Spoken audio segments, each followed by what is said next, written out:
So, hello, huddlers. It's been a few years since I spoke with Professor Christine Moorman, who's given me permission to call her Chris. I still want to call her Professor Moorman. I can't help myself. Who is the T. Austin Finch Senior Professor of Business Administration, Duke University's Fuqua School of Business. She's also the founder of the CMO survey. And our last conversation was way back in 2028. I can't believe it. And needless to say, a lot has changed in the world of marketing since then. The CMO survey, if you didn't know, is one of the longest running and most respected studies of marketing leadership. And the spring 2026 results paint a fascinating picture. More pressure, more AI, and more contradictions, frankly, than I think I remember seeing in one of these studies. So we're going to unpack what all of this means for B2B CMOs, and more importantly, sort of what effective leaders need to do differently in perhaps moments like this. So hello, Chris. How are you and where are you this fine day? Hello, Drew. You're finding me on the Duke University campus in one of our video technology suites. So glad to be with all of you today. Nice to have you here. So one of the things we like to do on these is an exercise where, just in case they have to leave or early, or we need to convince them to say, if you can list 3, maybe 4 findings, just list them, you think CMOs really need to take heart, and we'll go through them one at a time. Absolutely. So there are many interesting findings from the survey, but here's sort of 3 summary points that I think stand out. So one is that marketing leaders are responding to the economic uncertainty and organizational pressure, and they're doing so by managing marketing more for the short term, making safe bets. Unfortunately, they're creating, I believe, and reinforcing a narrow view of marketing. Okay, just list it. Other facts. That's it. List it. Okay, just list it because we'll discuss all those details. So go ahead, next one. Second is that artificial intelligence is delivering real and growing value in marketing. On the other hand, there are troubling indicators that technology adoption is outpacing the organization's ability to manage it to its full potential. Right.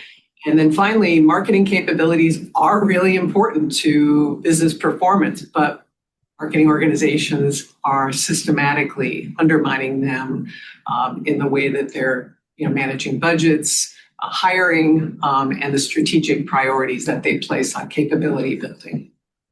Interesting. Wow. Okay. So let's talk about the first one. There is undoubtedly, I looked at the graph today. Other than the Great Recession and the beginning of COVID, we are at a moment where they're really feeling the uncertainty more than they have in several quarters. That's for sure, right?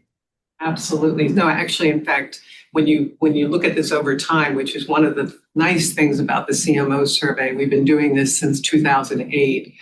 We get a very negative portrait on this issue of economic pessimism. So marketers are COVID levels were 50.9 on a 100-point scale. We're now at 56, which is the lowest point that we've seen since COVID. So marketers are pessimistic. What's going on? What are they doing? So one thing that's going on is that we are seeing tariffs and now probably all of the other economic forces that are at play with the war translating into price increases. And this is across the board. So nearly half of companies have already raised prices or plan to do so in the coming year. And for B2B companies, these numbers really split out between B2B product and B2B services, which you might imagine. So the B2B product companies are the ones that are more likely to have raised prices. Right.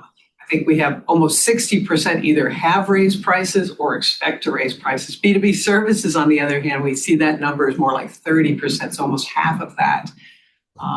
So that's what's happening with regard to prices. But the bigger issue strategically, in my view, is that they are responding to the uncertainty by pulling back their targeting strategies. And they're focusing more on increasing the loyalty of their existing customers rather than pursuing new customers. And we see this with growth spending. We ask an independent question about growth spending, and nearly 60% of them say they're going to stick with the market penetration strategy in terms of the way that they're going to spend those growth dollars. So wait, I want to make sure I understand this correctly. So And because this is sort of recession strategy playbook number one, which is hang on to your existing customers and try to upsell and cross sell them. So they're in response to this downturn, you're seeing them say, we're putting more energy against existing customers. Absolutely. And when we ask them, well, let me tell you, when we ask them why, they say, well, this is where we have our strengths. We're going to, leverage our existing strengths. The second reason is we have all of these resource constraints. And then the third, which makes sense strategically also, is that they think that there's more opportunity in those markets. They have these existing relationships. They're going to go after that untapped growth opportunity. And in your experience, that emphasis on existing customers versus expansion into new customers is short-term thinking and is problematic.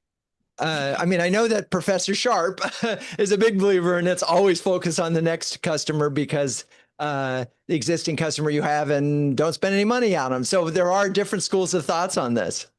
Absolutely. I think you really want to think about this as a portfolio. I think in general, marketers are tipped towards market penetration, perhaps too much. My data can't tell us exactly what's more or less effective. That would take a different kind of a longitudinal view of the performance effects. But I would say when we ask them why they're pulling back, they say basically they think that it's more important to build on the loyalty of their existing customers. Not even so much in the sense of cross-sell and upsell, which I think does make sense, but we don't see that.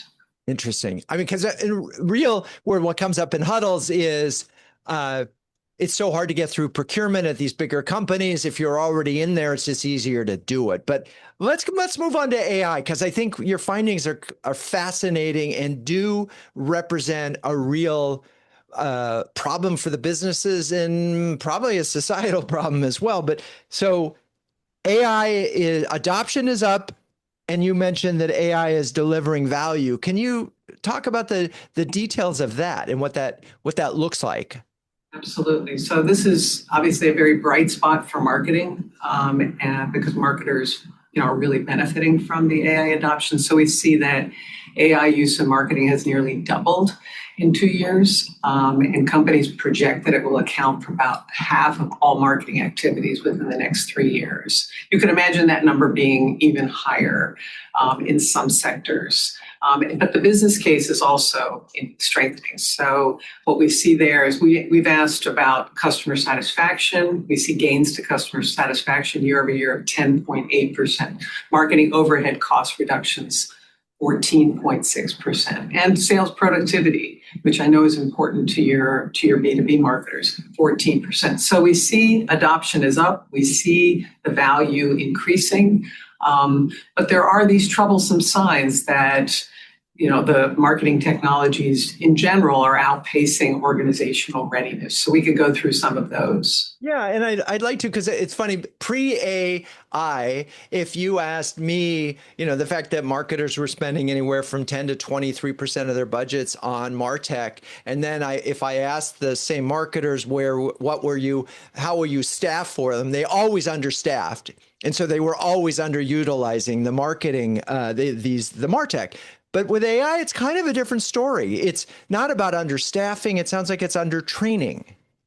I think it's actually both. Okay. So when we ask them where their weaknesses are with regard to AI and marketing technologies, we see this consistent message about we're not hiring to manage these technologies well. We're not training employees on these emerging technologies. These tend to be, when they rate themselves on these types of technologies broadly, they tend to rate themselves most poorly on the human capital piece of it. So that's one thing. I think just making sure that we get the hiring right and the training right if we're going to pull off AI. I think it goes beyond the system, in other words, that we have to have the human capital piece of it right. And that's true. When I looked at the numbers specifically for B2B companies, that's true for B2B companies as well. In fact, they tend to do no better than any of the other types of companies. That's just one. Go ahead. Right. They don't do any better when it comes to hiring more for the tools or training more. Okay. That's right. But there That's right. was some adoption difference, I think, that B2B companies were, I think I remember seeing, were leaning into AI more. I think so. I don't have that number on the tip of my fingers, but I think that's right. They do tend to, because in some ways it's a deeper part of all of their marketing activities, if they can make those systems work. So, but just kind of pulling back into some of the other challenges, what we see is that marketers are spending a lot or giving a lot of attention to things like content creation, content personalization. Those numbers are way up. So 73% of companies are using AI for content creation, 65% for content personalization. But then when you drop into these more strategic, what I would call strategic activities like targeting, we're down to 45%. Right. Segmentation, we're down to 36%. So there's a missed opportunity here to deploy these AI in this way towards these broader strategic issues. So I think that is a big issue. So expanding the breadth of marketing's, use of AI across these strategic activities. Yeah, it's so interesting because sort of level one adoption of AI is content. And just one note for the listeners, I am absolutely convinced that you're going to rethink how you structure your content teams and so forth. And it's going to be like the content team is going to be the AI content team, and you're going to staff it accordingly as you think about it. So that's content, and everybody's there. And at least in our community, they're using it for content, and they're also it's helping with their AEO work and all of that. Level 2 is workflow.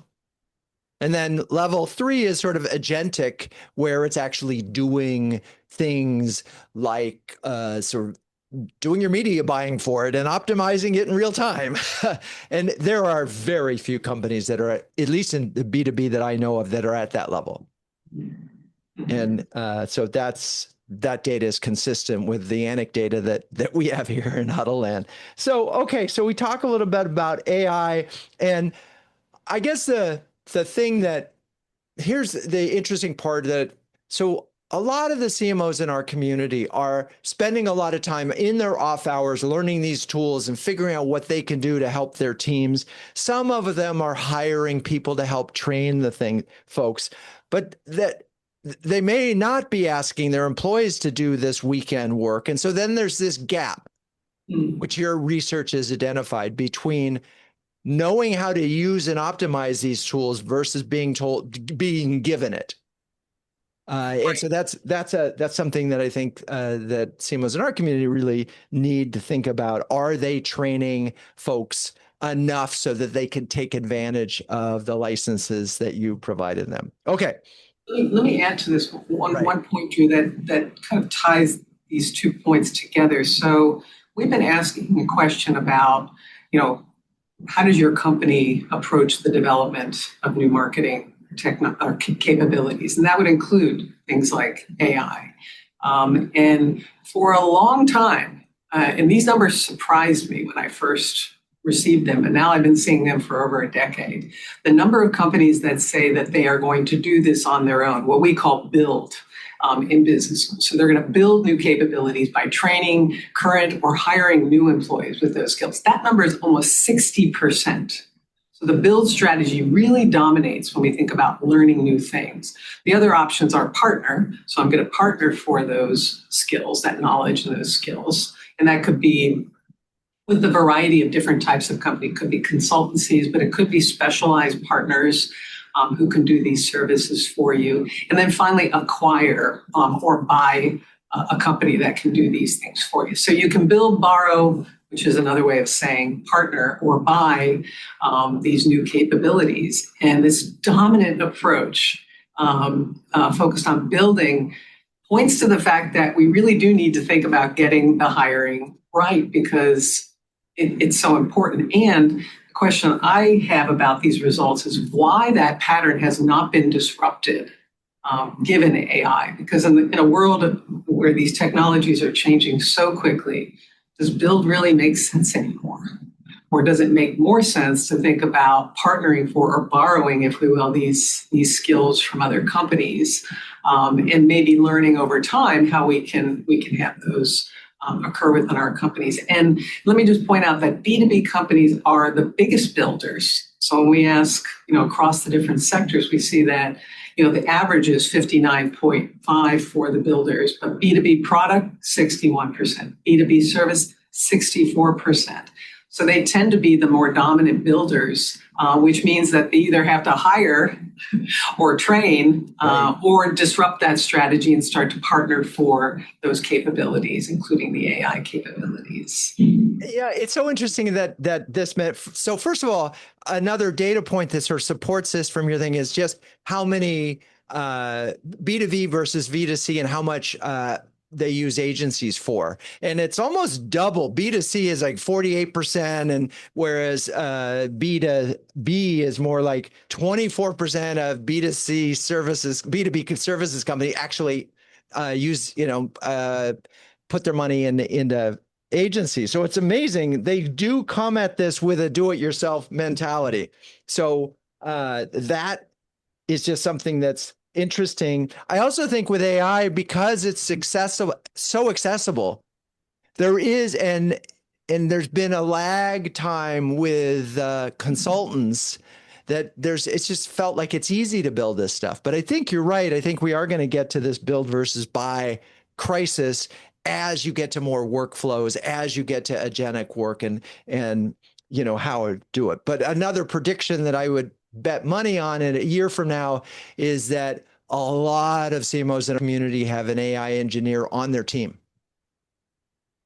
That makes sense to me. That makes sense. Because the build mentality, because it's so fast, and the advantage of this speed, whereas even with a partner, you still have to brief them and so forth, and the ability to, unlike any other sort of programmatic thing that you can do, AI is like, boom, you want a new landing page? Knock yourself out, go create it on Claude Code tomorrow in 5 minutes. And so I do think that this build mentality is going to be hard to break for a while. So the last thing in your sort of 3 big points was about budgeting and so maybe we could revisit that, your last sort of key point.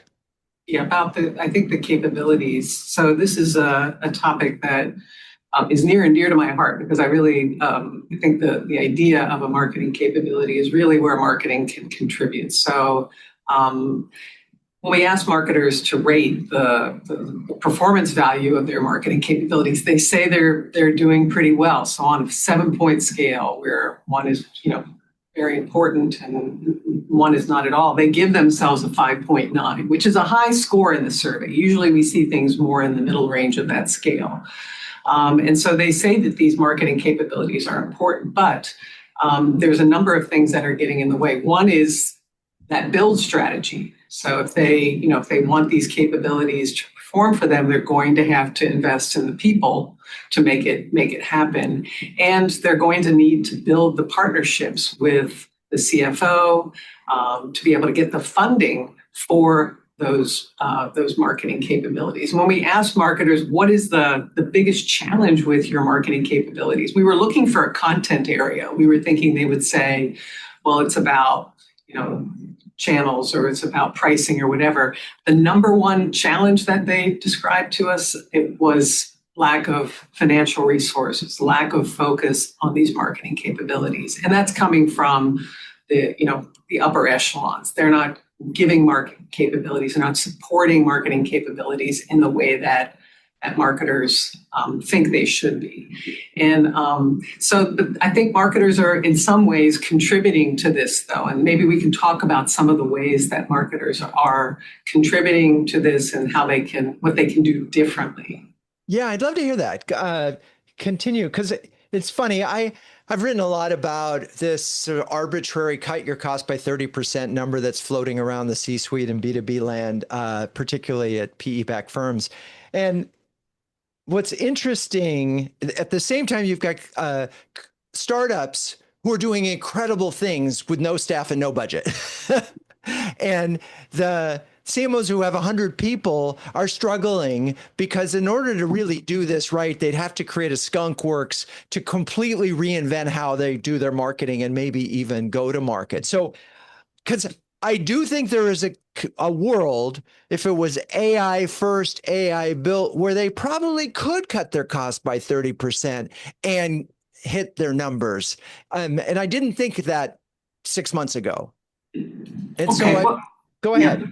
Well, so a couple things stand out in this in this issue of getting behind these capabilities, and what marketers might be doing to hurt that prospect, which will drive down their costs, right? If the capabilities are powerful because they can have so many different effects on the organization. One of them is to make the organization more cost effective because you learn how to do things.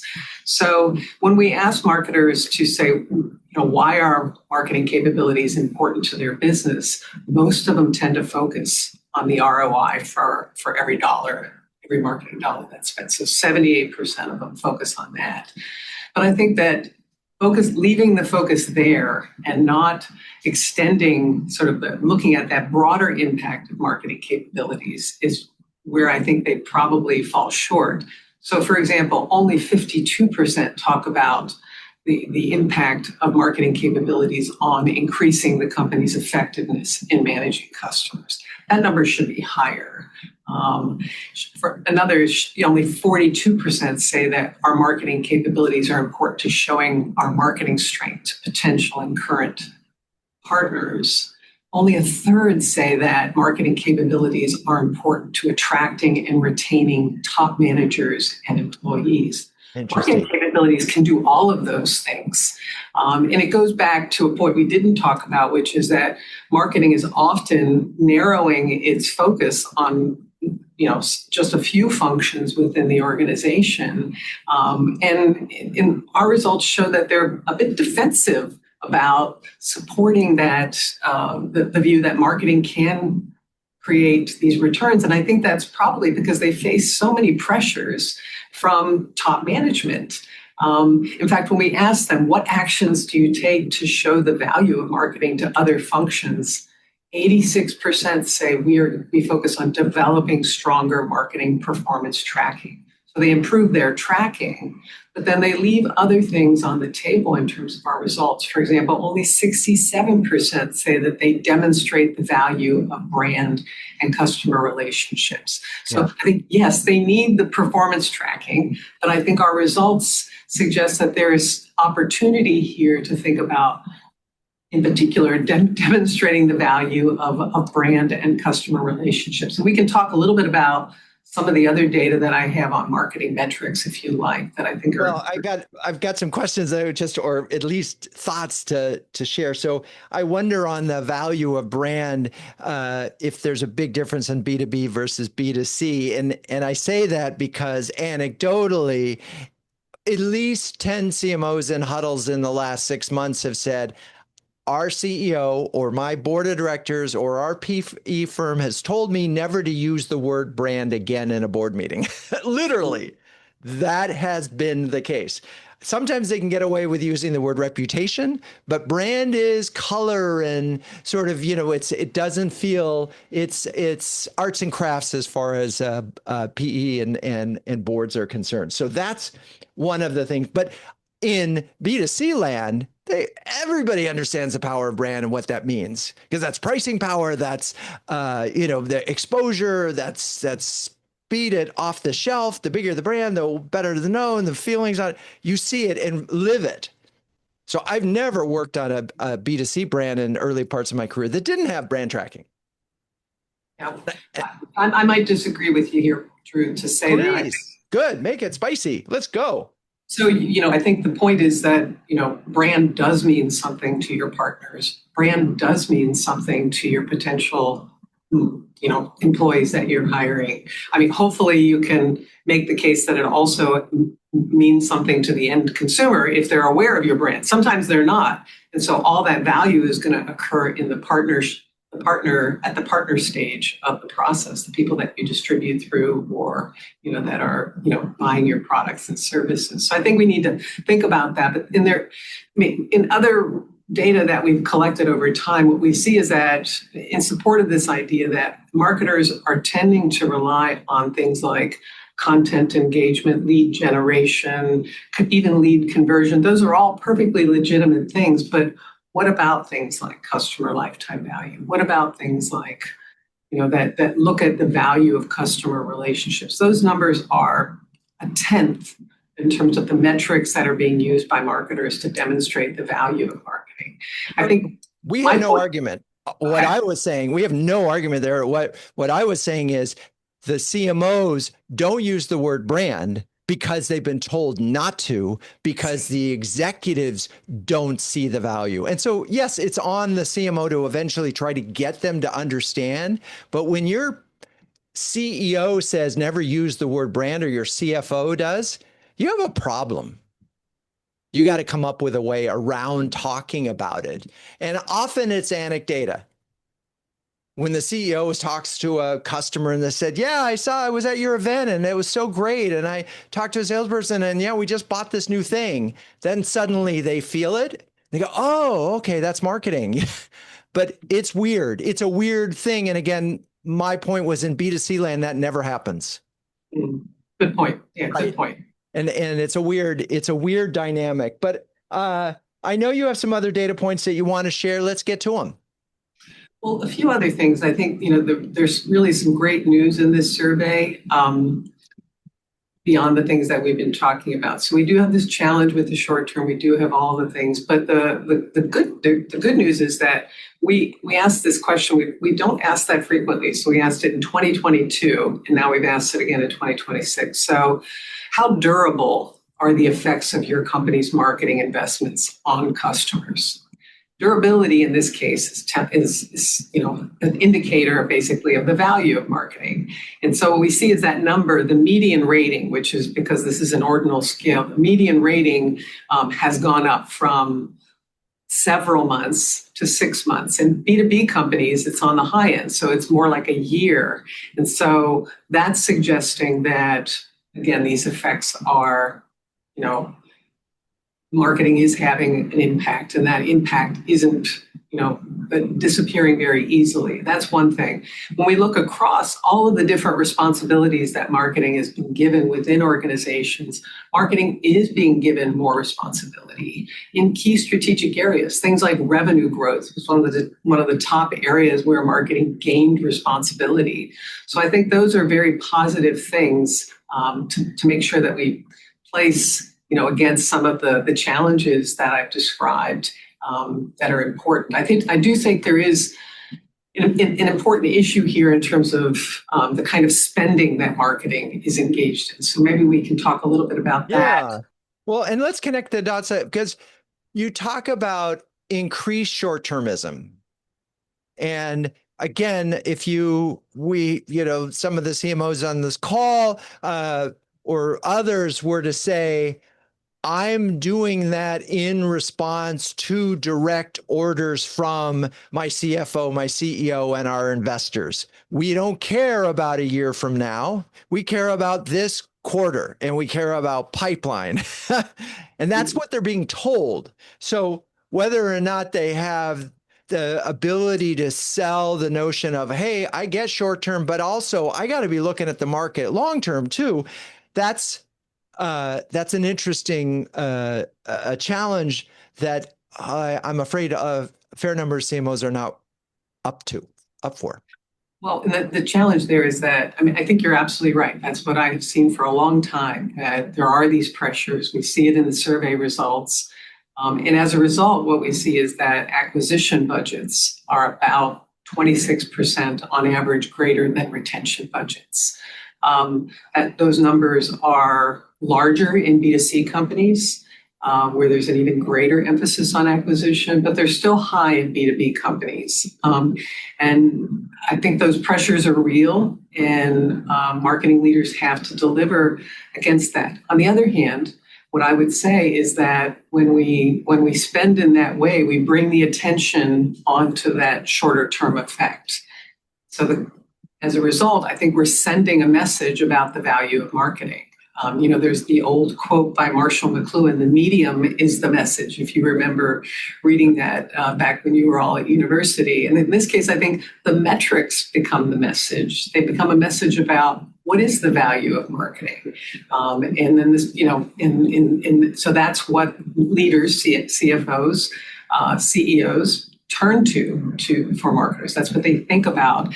And the challenge here is that when times get tough, that what we see is that then marketing is more likely to be cut, right? It is the first budget that's basically cut from when spending is challenged and when profits suffer.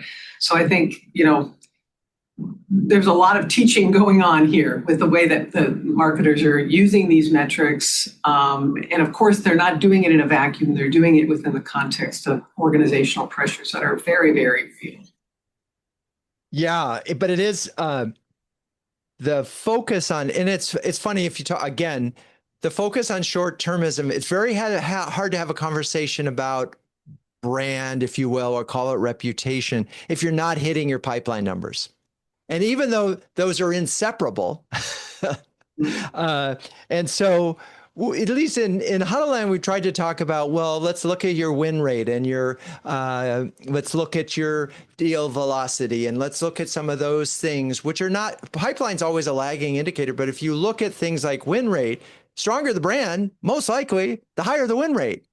And that is an interesting part of this dynamic. But again, they're not getting 2 years or 3 years. They have like a year, but really they're expected to impact pipeline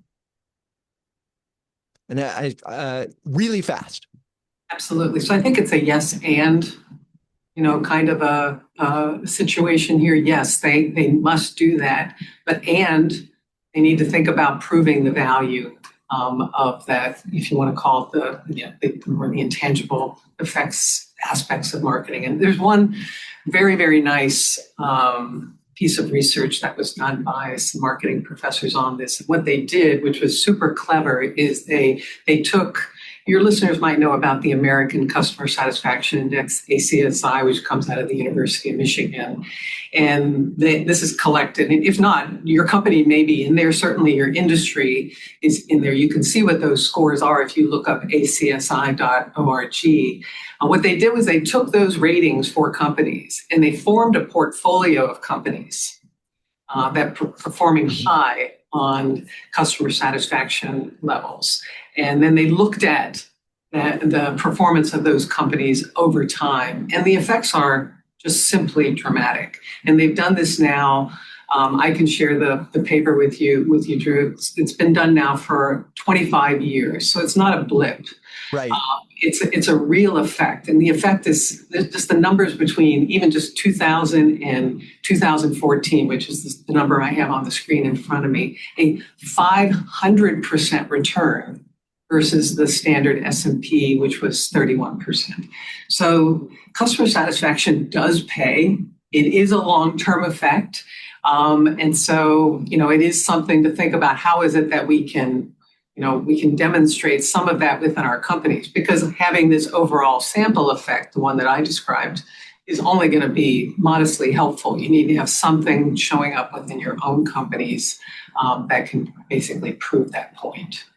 So I think we could talk about where do you see marketing's role and maybe spending when it comes to customer satisfaction? And look, we all know that if your business has a high churn rate, you have a problem. Because no matter what, you're always going to be chasing your tail as you try to grow the business. If you're 20% are falling off the back of the truck every day, it's a problem. But I just want to make sure we're clear from a spending standpoint, from an activity standpoint, in your mind, what should marketers be thinking about when it comes to customer satisfaction? What actions would they take? So first of all, tracking it regularly. and having that broader portfolio of metrics that we were discussing before. Because in a lot of companies, customer satisfaction isn't measured at all. Right. Okay. And so measure it, and watch it over time. Watch it in response to your spending.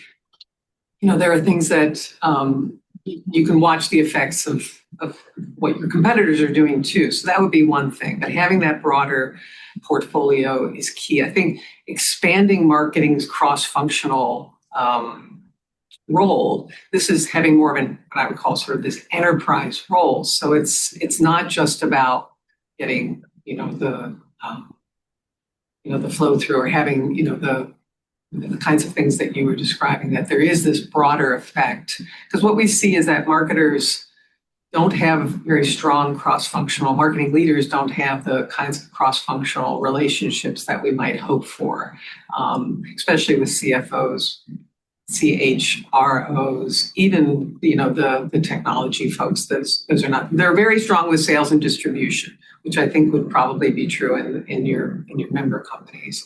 So having that broader cross-functional impact. But the third is building the capabilities, because the capability is going to be the engine behind those payoffs, however those are achieved. Now, the very specifics I can't probably deliver on, because I think those are going to be, they're going to be differentiated depending on the type of business, but building those capabilities, selling the capability as basically this organizational effect is going to be helpful.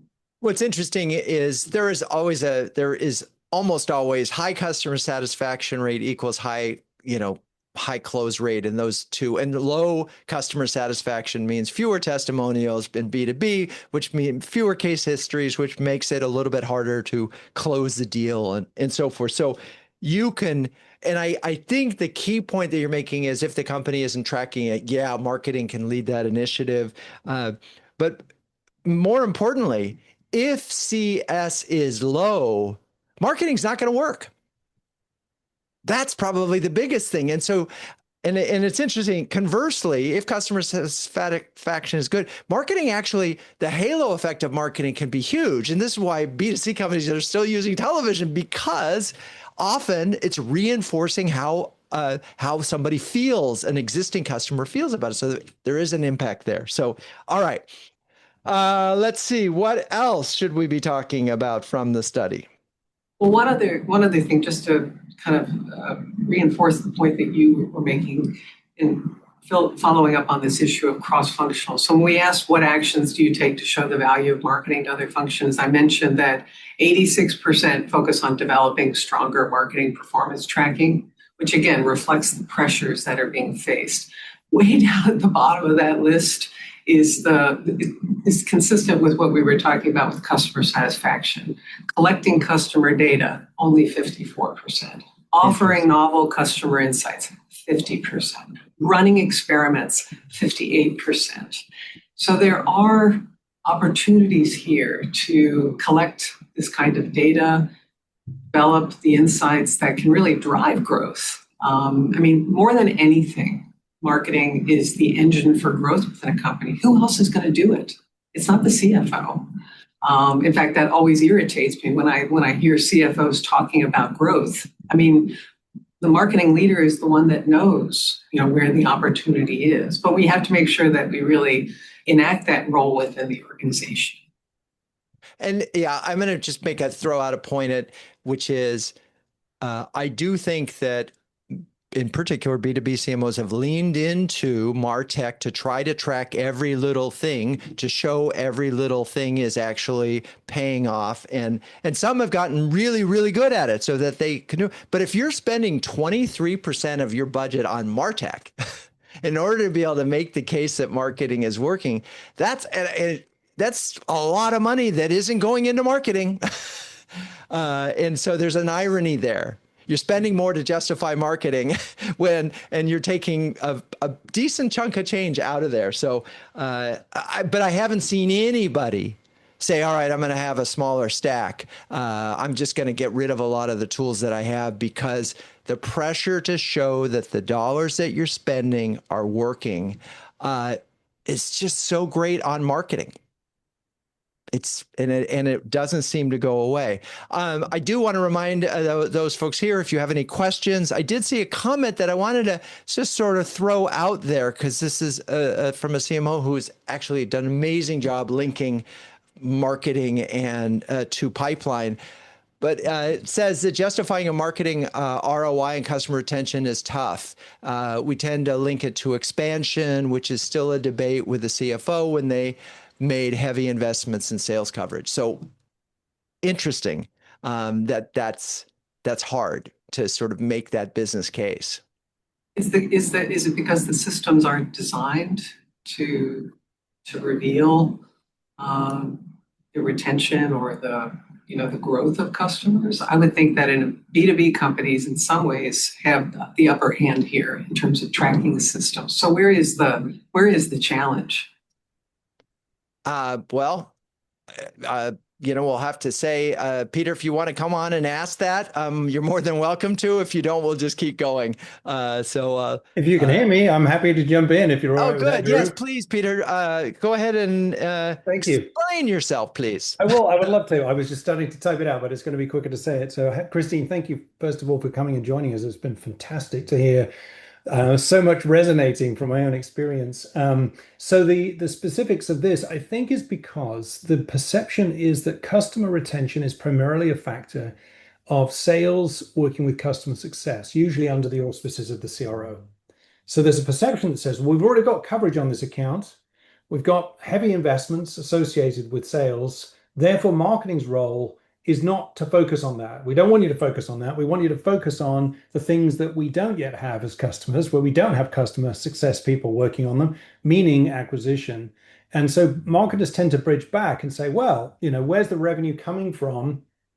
We need to focus on expanding existing accounts. We need white space opportunities in there. So they tend to sort of justify their investment levels around expansion rather than retention in its own right. Now, we all know that, a percentage point of churn is game changing for any enterprise. So it is a focus at the executive level. Without a doubt, the board's going to be very focused on it. It's part of enterprise value creation.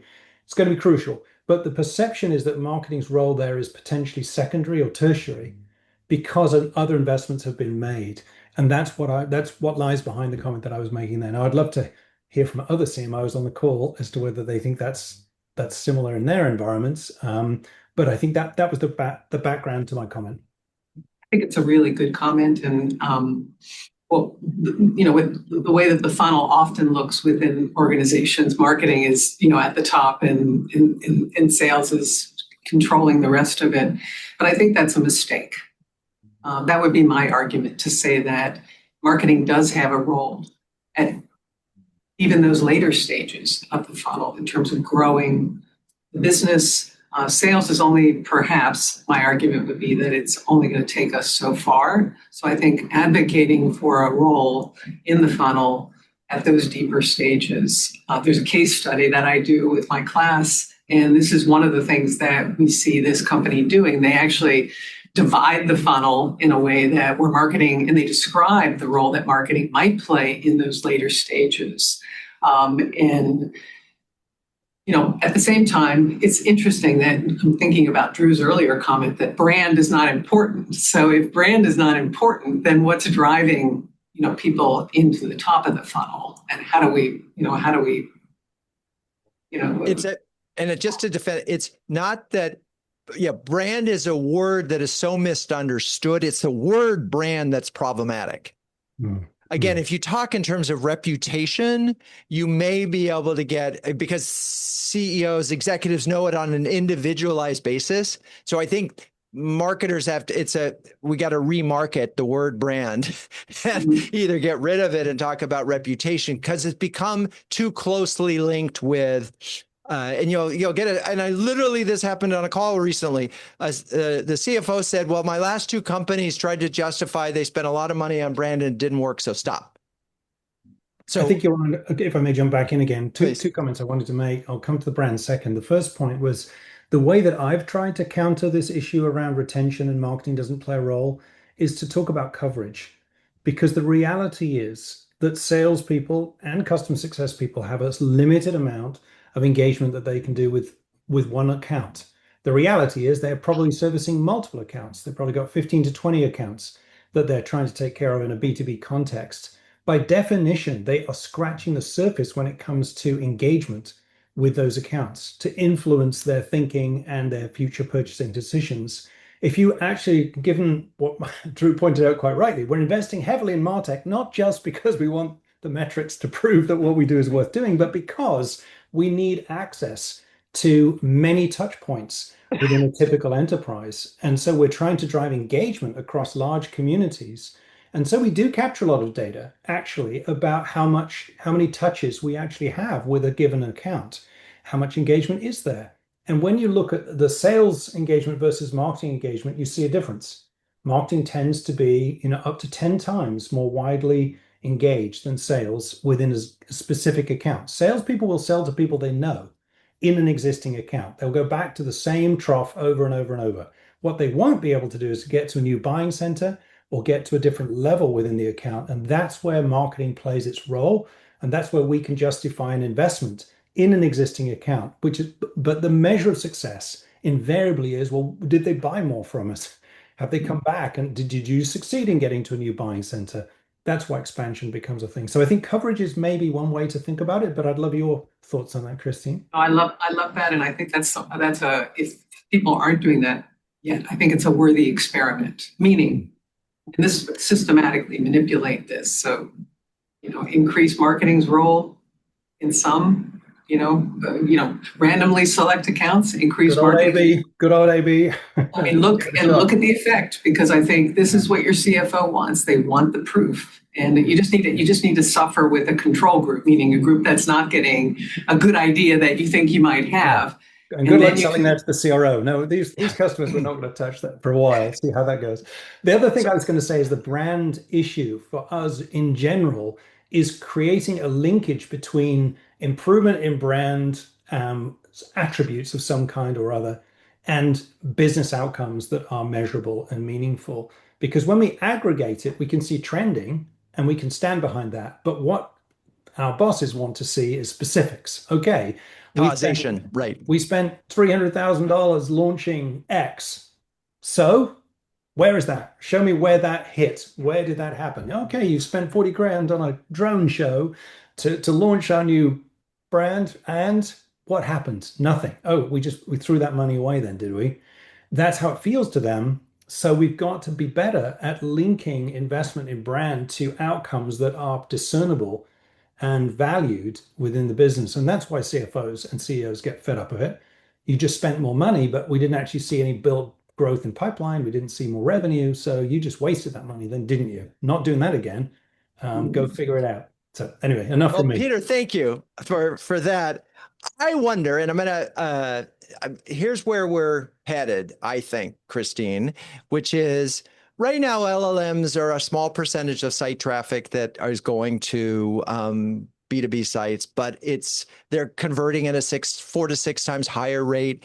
But it is quite likely that whatever site traffic companies have in 2027 is going to come from LLMs.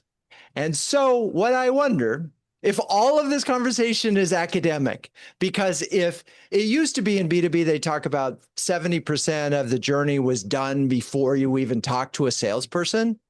I'm going to argue that LLMs are going to increase that number substantially. And so if you don't show up, like the whole ball game is going to come down to what people are calling either AEO or GEO, which is your answer engine optimization. And I wonder if looking ahead, are we going to radically have to change this? And thank you for the comment, Bill Stroderman, about yes, brand will have a big impact on LLMs and in performance there. So in some ways, we may be going back to things like PR and exposure and wide reputation building things. But on the other hand, little companies are doing amazing things just with AEO optimization and showing up and beating the big companies because they're more nimble, because they can get more things, because they're not afraid of Reddit. So I'm just curious, would you think about, are we perhaps, at least with B2B and maybe even with a lot of B2C larger purchases, at an inflection point where the buying process is going to completely change?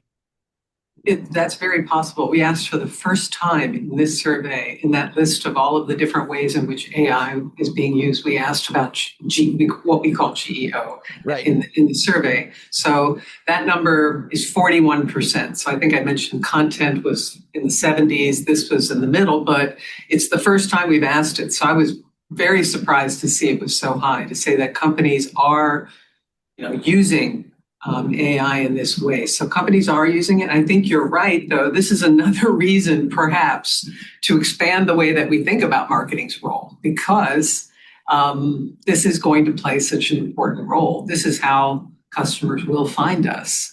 Now, if you look online and talk to experts, people have their ideas about how you might be able to make sure that your company does appear in that list. But nevertheless, I think all of the different ways that marketing can contribute, building reputation, brand, building positive word of mouth, all of the ways in which, we know marketing can pay off, in that, I think these will matter more in the future. And so we may be reversing course, as you said. Very cool. All right. Thank you so much for spending time with us. I want to just, if you could step back from all the data in the survey, sort of 2 key takeaways you want every CMO listening today to remember and perhaps to act upon. We've covered so much. But it's okay to be repetitive. Okay. So one is that I think what we see in the survey is that marketing spending and strategy decisions remain probably more reactive than strategic. Marketing is fundamentally a strategic role, function. It has a powerful strategic role, especially around growth. What we see, though, is that it's being shaped more by financial pressure and executive reflex rather than by marketing priorities. So we need to make sure that gets resolved, and that we think about marketing strategically, we manage it strategically. The second is to really put a premium on getting this talent piece right. So when we asked, maybe one other finding that dovetails with this recommendation is when we asked marketers to rank order a set of factors important to their future organic growth within the company, having right talent, having all your stakeholders aligned, having the right operating model, having the right data, or having the right technology. The number one factor, the highest rated factor, was having the right talent. The lowest rated factor was having the right technology. So marketers do seem to understand the importance of having the right talent, but actions aren't really consistent with that. And so I would say that instinct is right, because machines are, at least for now, not going to run themselves.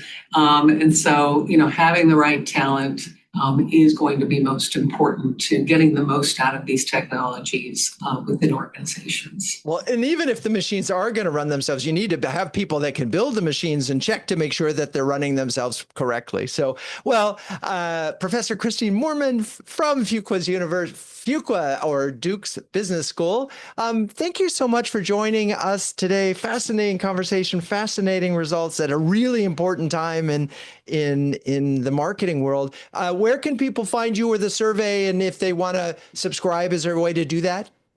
Please. Yes, I would really appreciate that. You can find everything that I've discussed today up at cmosurvey.org. We basically give away the results for free because this is a service for the field. And so you can find all of the results there. Everything is broken out by different kinds of sectors, both B2B and B2C, but also product service, and then within that, different kinds of products and services, also different size companies. So you can kind of find your company benchmark there. So please feel free to look at those results. You can see them over time too. So we've listed or provided everything there free over time if you want to download a couple of the last reports. We do tend to repeat some of the questions, but we also try to be kind of opportunistic, if you will, about capitalizing on new trends. So feel free to download all of that. And then also you'll see a place there where you can sign up to participate. I think a lot of your participants in this webinar maybe did participate. So let me stop and say thank you if you did. There were 308 of you that participated in this last survey, and we would love to have any of you who have not signed up to go ahead and do that at cmosurvey.org. Everything that you share is confidential. We only report statistics like this in the aggregate. So thanks for having me, Drew. Really appreciate it. And great questions. I learn a lot in these sessions, which is one of the reasons I like doing them. So thank you. My pleasure. Well, thank you. And